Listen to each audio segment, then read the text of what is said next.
Puji Tuhan Bapak Ibu, tiba saatnya kita sama-sama akan mempersiapkan hati kita untuk mendengarkan firman Tuhan. Dan minggu ini saya dan suami tetap akan melanjutkan topik kita bersama, yaitu tentang pembaharuan pikiran. Kita baca sama-sama Kolose 3 ayat 8 sampai 10. Tetapi sekarang buanglah semuanya ini, yaitu marah, geram, kejahatan, fitnah, dan kata-kata kotor yang keluar dari mulutmu. Jangan lagi kamu saling mendustai, karena kamu telah menanggalkan manusia lama serta kelakuannya dan telah mengenakan manusia baru yang terus-menerus diperbaharui untuk memperoleh pengetahuan yang benar menurut gambar kaliknya. Mari Bapak Ibu kita katakan bersama-sama, saya telah menanggalkan manusia lama saya. Yang kedua, katakan bersama-sama Bapak Ibu, saya telah mengenakan manusia baru yang terus-menerus diperbaharui. Segala sesuatu yang tidak diperbaharui pasti akan mengalami penurunan, kerusakan, dan akhirnya kematian. Namun, segala sesuatu yang diperbaharui pasti akan mengalami perbaikan, peningkatan yang menghasilkan buah kehidupan. Dasar pembaharuan hidup kita adalah pembaharuan pikiran kita. Karena tanpa pembaharuan pikiran, tidak ada pembaharuan hidup. Nah, saya rindu berikut ini kita bersama-sama dengan penuh semangat membaca power statement yang akan kita sama-sama baca. Karena saya percaya ada kuasa dalam perkataan kita. Anda siap? Yang pertama, tidak ada pembaharuan hidup tanpa pembaharuan pikiran. Ayo, sekali lagi, 2, 3. Tidak ada pembaharuan hidup tanpa pembaharuan pikiran. Yang kedua, masalah hidup kita yang sebenarnya bukanlah masalahnya, namun apa yang kita pikirkan tentang masalah hidup kita. Yang ketiga, dengan suara lebih keras dan semangat. 2, 3. Menghadapi masalah yang sama dengan pikiran yang berbeda menghasilkan hasil yang berbeda. Yang membedakan pemenang dengan pecundang bukan masalahnya, tetapi pikirannya. Apa yang Anda pikirkan tentang masalah Anda, itulah masalah Anda yang sebenarnya. Apa yang Anda pikirkan tentang orang yang menyakiti Anda? Apa yang Anda pikirkan tentang orang yang menipu Anda, yang menjatuhkan Anda?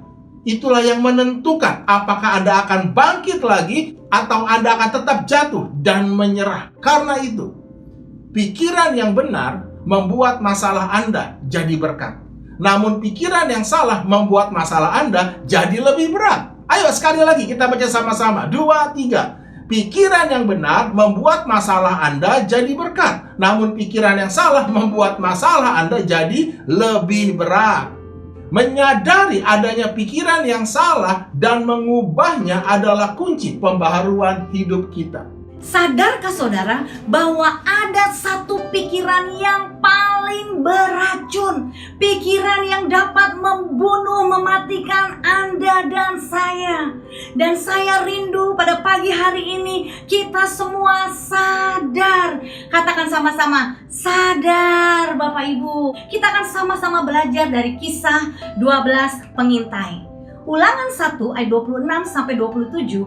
Tetapi kamu tidak mau berjalan ke sana. Kamu menentang titah Tuhan Allahmu. Kamu menggerutu di dalam kemahmu serta berkata, karena Tuhan membenci kita, maka Ia membawa kita keluar dari tanah Mesir untuk menyerahkan kita ke dalam tangan orang Amori supaya dimusnahkan. Satu pikiran yang paling beracun yang dapat mematikan, membunuh Anda dan saya adalah karena Tuhan membenci kita, saudara.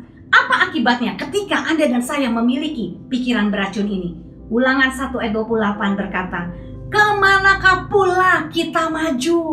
Saudara, ketika Anda dan saya punya pikiran yang paling beracun ini, saudara, Anda dan saya akan mengalami satu jalan di mana hidup kita akan mengalami yang namanya mentok, gelap, tidak ada terang, saudara. Kita bisa gampang mengalami keputusasaan, stres, depresi. Saudara, bahkan mungkin kita akan mengalami keadaan kondisi yang dimana kita ingin bunuh diri.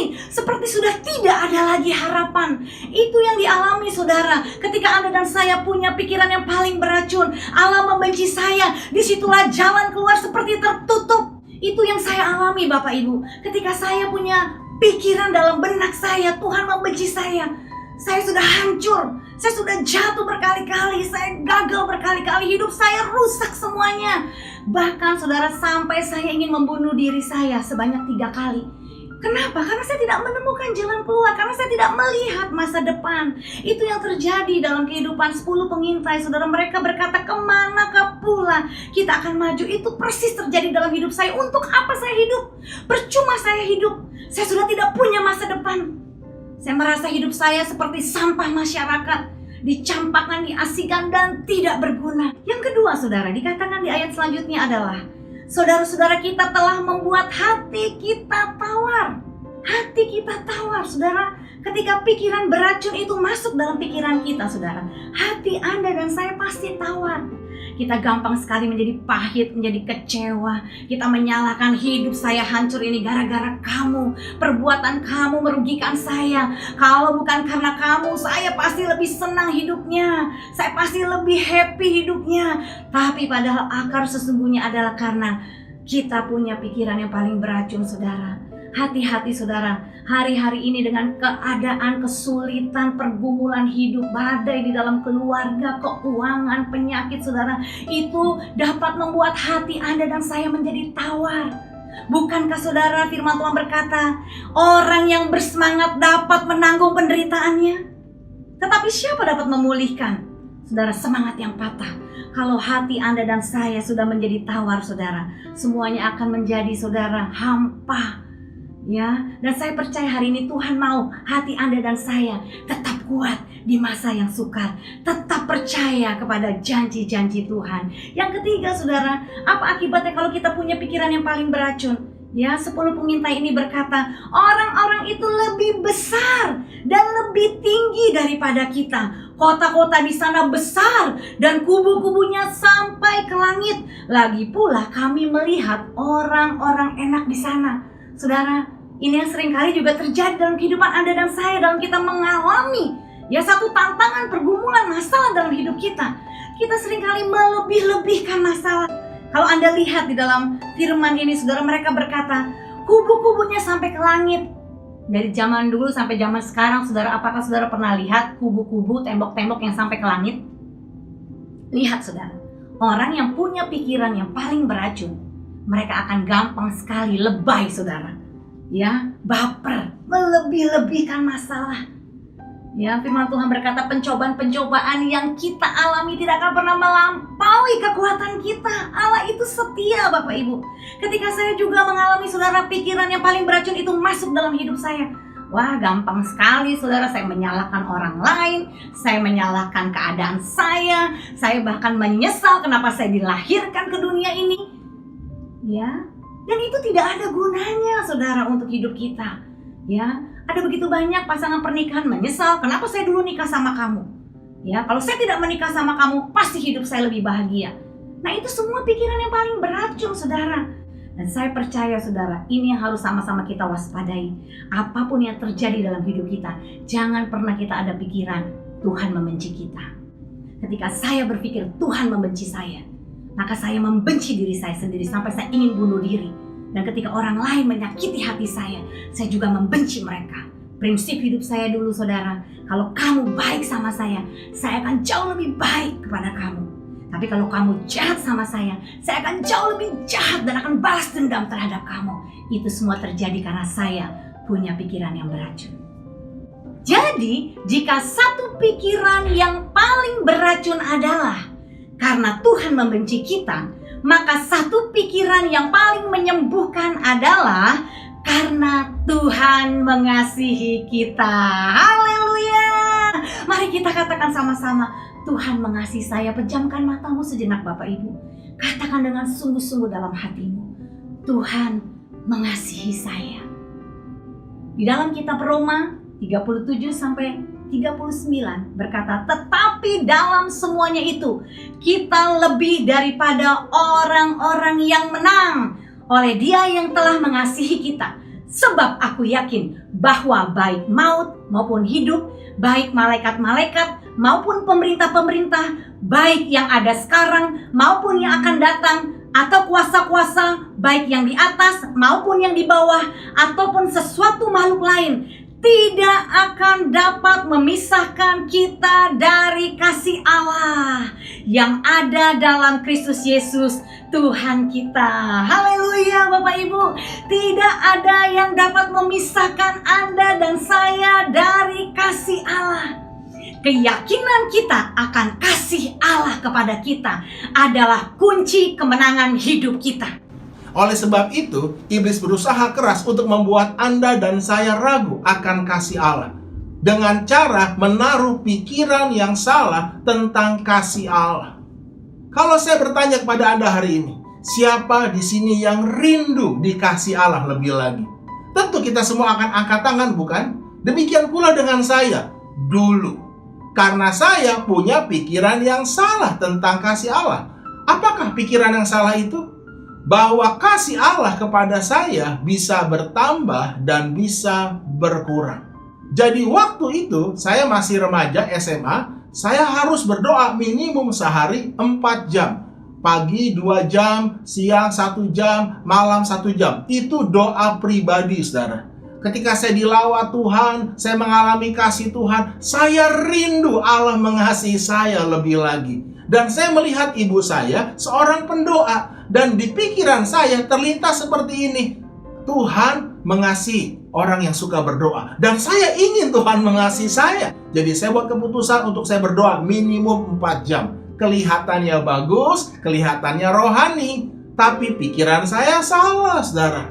Jadi kalau saya kurang dari 4 jam berdoa satu hari itu, sebutlah 3 jam 45 menit, kurang 15 menit, saya ketakutan. Kenapa? Karena saya berpikir, oh kasih Tuhan berkurang. Saya harus menjaga agar kasih Allah tetap dalam hidup saya. Itulah yang ada dalam pikiran saya. Itu baru kalau saya kurang berdoa. Bagaimana kalau saya jatuh dalam dosa? Seperti minggu lalu saya ceritakan bahwa saya berpuasa 2 hari. Itu puasa saya yang pertama untuk minta ampun dosa. Tapi akhirnya saya gagal. Saya terus tertuduh dan hidup dalam penghukuman. Dan saya tidak pernah sungguh-sungguh mengalami kemenangan dan terobosan dalam hidup saya. Karena saya punya pikiran yang salah tentang kasih Allah. Saya berpikir kasih Allah bisa bertambah, kasih Allah bisa berkurang. Ditentukan oleh usaha saya, ditentukan oleh perbuatan saya. Apakah demikian juga dengan Anda? Dan saya berdoa, kalau Anda pun ada pikiran yang sama seperti saya, di dalam nama Tuhan Yesus, biarlah firman Tuhan hari ini memerdekakan hidupmu. 1 Yohanes 4 ayat yang ke-18.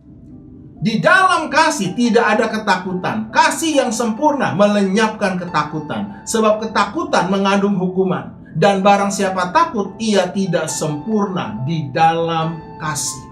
Di dalam kasih tidak ada ketakutan. Tuhan tidak mau Anda, saya hidup dalam ketakutan. Itu sebabnya setiap kali firman Tuhan datang, seringkali Tuhan berkata apa? Jangan kamu takut.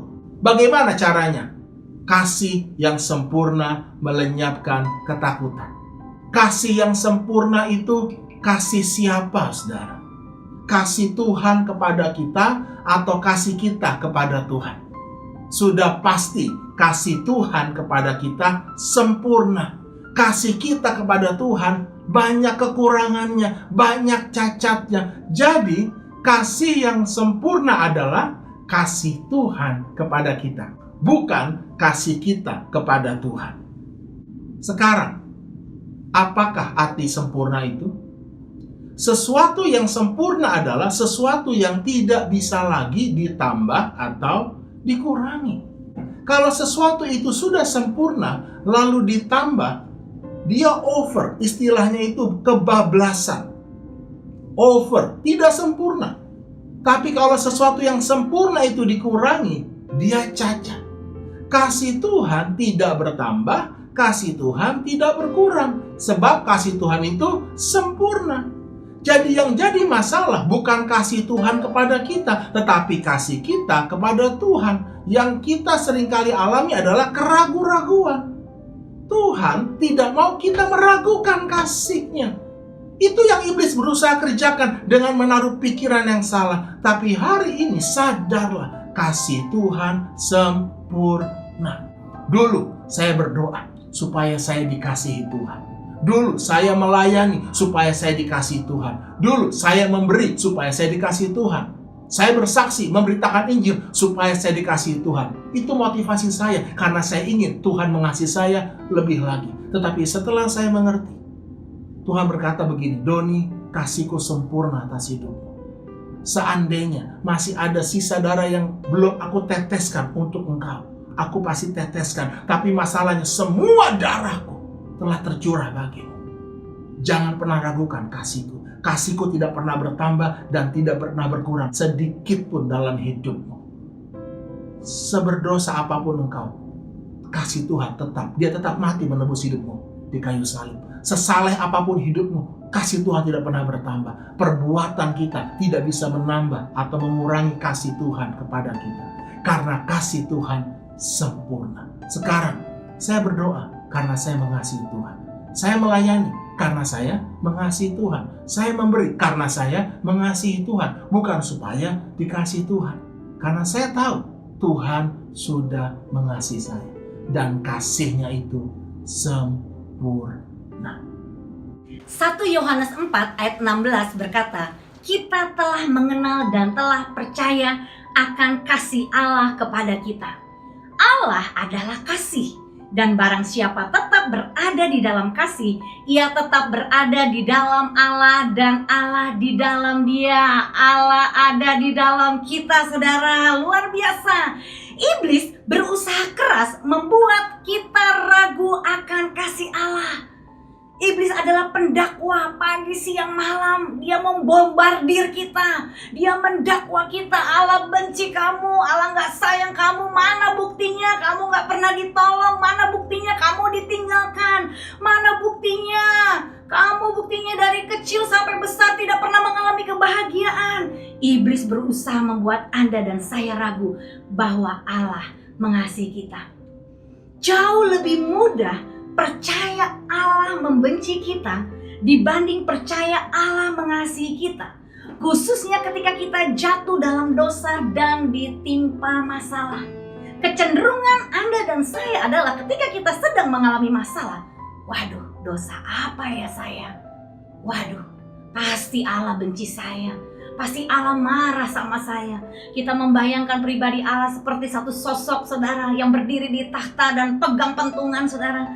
Begitu kita salah, kita dipukul. Kamu salah. Kamu telah berbuat dosa. Makanya hidup kamu susah, kamu terkutuk, kamu hancur. Itu pikiran-pikiran yang bukan dari Tuhan, saudara. Nah, kenapa kita bisa jauh lebih mudah percaya Allah membenci kita, saudara? Itu karena tipu daya iblis yang mau membuat pikiran kita menjadi buta dan picik. Kenapa kita tidak lebih mudah mempercayai bahwa Allah mengasihi kita di tengah satu kondisi ketika kita jatuh dalam dosa atau kita sedang ditimpa masalah? Waktu saya kemarin masuk di rumah sakit, saudara, ada serangan-serangan. Kamu sebagai hamba Tuhan berdosa, makanya kamu kena COVID ya. Wah, dosa apa kamu ya? Mati kamu ya, apalagi dengan gambaran-gambaran ya. Semua berita-berita yang saya dengar, saudara. Tapi saya langsung tetap, saudara, jaga, waspada. Wah, pikiran ini bisa membunuh saya. Saya langsung lawan, saudara. Allah tidak membenci saya. Allah mengasihi saya. Ya, ketika saya percaya Allah mengasihi saya merasakan keteduhan. Di tengah satu kondisi yang mencekam, saya bisa merasakan kehangatan. Tuhan hadir menjamah saya, Tuhan hadir melawat hidup saya. Saudara, dosa kita tidak dapat menghentikan kasih Allah kepada kita. Saya mau Anda dan saya baca sekali lagi, ganti kata kita dengan saya. Dosa saya tidak dapat menghentikan kasih Allah kepada saya. Camkan itu baik-baik, Bapak Ibu Saudaraku. Allah begitu mengasihi kita, bahkan Dia mati menebus menebus Anda dan saya ketika Anda dan saya masih berdosa. Ketika Anda dan saya gagal, hancur, rusak, justru Allah datang untuk menebus kita, membebaskan kita, memulihkan hidup kita. Roma 5 ayat 8 berkata, akan tetapi Allah menunjukkan kasih-Nya kepada kita oleh karena Kristus telah mati untuk kita ketika kita masih berdosa, saudara. Camkan ini baik-baik Bapak Ibu. Dosa kita tidak dapat menghentikan kasih Allah kepada kita.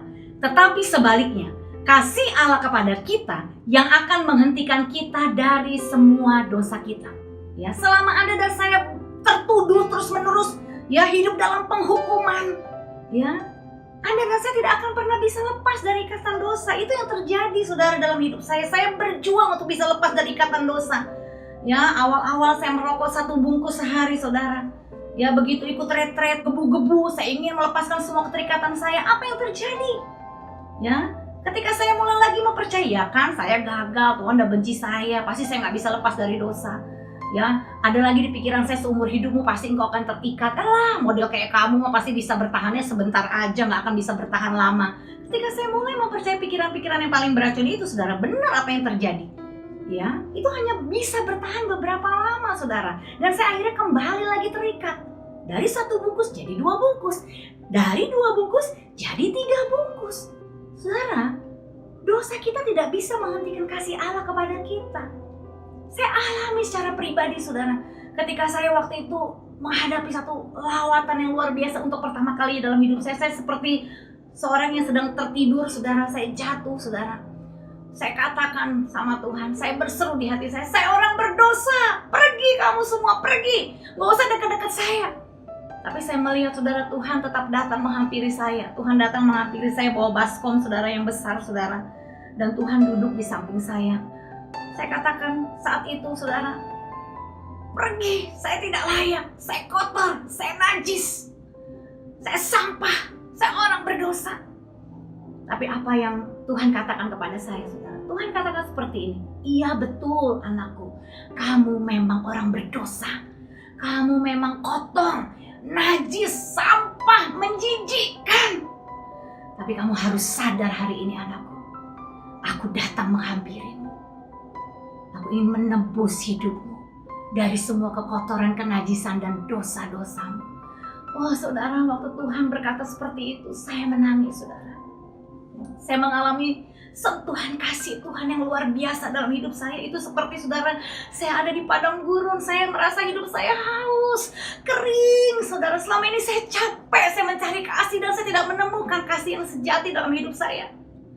Tapi hari itu, saya menemukan satu sosok pribadi, saudara, yang hadir dalam hidup saya. Dan hari itu saya mengalami lawatan Tuhan. Tuhan berkata, ini kamu lihat sekarang ya, aku bersihkan kamu dari semua kotoran dosamu. Saya merasakan, saudara, dari yang namanya ujung rambut ini, Tuhan ambil semuanya. Lihat dosamu begitu banyak dan dibuang ke dalam baskom itu, saudara.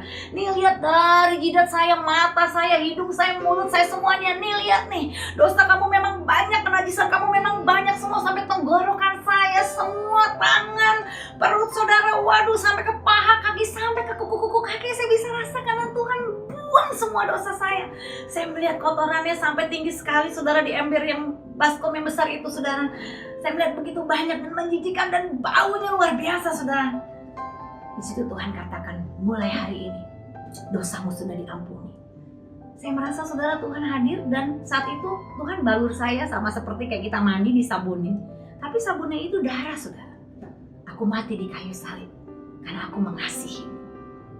Dan waktu Tuhan bersihkan saya dengan darahnya, saudara, saya merasakan ketenangan. Saya melihat, saudara, betapa baiknya Tuhan. Ya, dan hari itu saya merasa seperti dimandiin, disemprot air, saudara. Dan saya dikasih pakaian putih baru, saudara. Ya, saya dipakein bando, ada 2 malaikat Tuhan datang. Saya mengalami satu pengalaman rohani, saudara, yang sampai hari ini tidak bisa saya lupakan. Dan disitulah Tuhan berkata, 2 Korintus 5 ayat 17. Kamu adalah ciptaan yang baru, yang lama sudah berlalu, sesungguhnya yang baru sudah datang.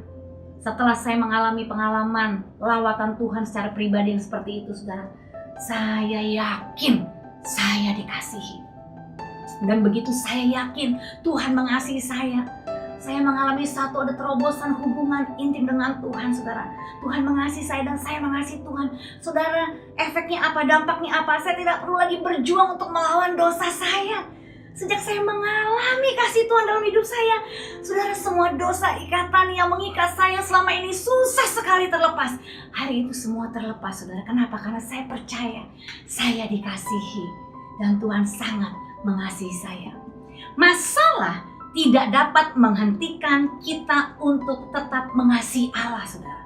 Ketika kita telah mengalami kasih Allah, justru masalah-masalah yang terjadi dalam kehidupan kita, saudara, justru itu membuat kita semakin merasakan betapa Tuhan mengasihi kita. Tuhan membela kita. Tuhan tidak pernah meninggalkan kita, saudara. Di tengah badai hidup pergumulan pernikahanmu, di tengah badai pergumulan keuanganmu, penyakitmu, Tuhan hadir. Karena Tuhan mengasihimu, saudara. Masalah tidak dapat menghentikan kita untuk tetap mengasihi Allah. Kalau Anda sungguh-sungguh sudah mengalami kasih Tuhan dalam hidup Anda, masalah apapun yang terjadi dalam hidup Anda dan saya, kita tetap mengasihi Allah. Bukti kasih Allah yang terbesar dalam hidup kita bukan ketika kita ditolong, disembuhkan atau diberkati. Untuk Tuhan memberkati, menolong dan menyembuhkan kita, Tuhan Yesus tidak perlu mati di kayu salib. Namun bukti kasih Allah yang terbesar dalam hidup kita adalah ketika kita mengalami, merasakan kasih Tuhan dalam keadaan kita masih berdosa. Dia mati di kayu salib untuk menebus Anda dan saya dari dosa. Ketika saya masih remaja, ada sebuah lagu yang berkata, I don't know why Jesus love me. Aku tidak tahu mengapa Tuhan mengasihi aku. Tapi hari ini Anda harus tahu mengapa Tuhan mengasihi kita.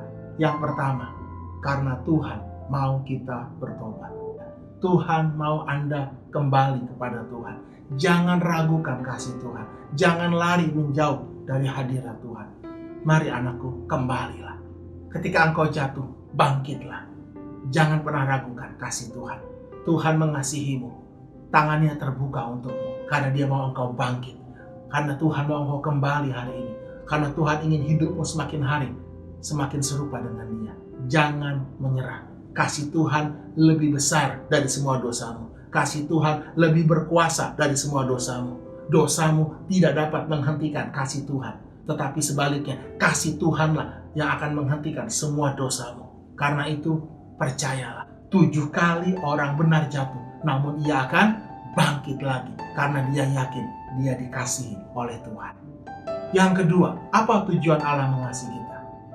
Supaya kita dapat saling mengampuni. Firman Tuhan berkata, sabarlah kamu seorang terhadap yang lain. Janganlah menaruh dendam atau kebencian. Ampunilah saudaramu seperti Tuhan telah mengampunimu. Karena itu saudara, sadarlah akan kasih Tuhan yang begitu besar lewat pengampunan dosa yang Tuhan berikan kepada kita. Semakin engkau menyadari akan betapa begitu besar kasih Allah dalam hidupmu, demikian semakin besar pula engkau akan bisa mengalirkan kasih itu. Kita mengasihi bukan supaya dikasihi, saudara. Kita mengasihi karena Allah telah lebih dahulu mengasihi. Kita hanya menyalurkan kasih Allah. Ini yang Yesus katakan, seperti Bapa mengasihi aku, demikianlah aku mengasihi kamu. Yesus mengasihi saya, Yesus mengasihi Anda, bukan karena perbuatan kita, tapi karena Yesus telah menerima kasih Bapa. Demikian pula dengan kita hari ini. Saya mengasihi Anda, saya mengasihi istri saya mengasihi orang-orang di sekitar saya yang Tuhan percayakan. Mereka tidak sempurna. Tapi mengapa saya mengasihi mereka? Apa dasarnya? Karena kasih Tuhan yang saya alami setiap hari. Penting sekali setiap hari kita bangun tidur atau kita mau tidur, kita bersyukur, Tuhan, terima kasih buat kasih. Aku bersyukur, aku sudah diampuni. Tujuan Allah mengasihi kita yang ketiga adalah supaya kita dapat mengasihi Allah dan melakukan perintah-perintahnya. Tuhan Yesus berkata, jikalau kamu mengasihi aku, kamu akan menuruti segala perintahku. Kita mengasihi Tuhan karena Tuhan lebih dahulu mengasihi kita.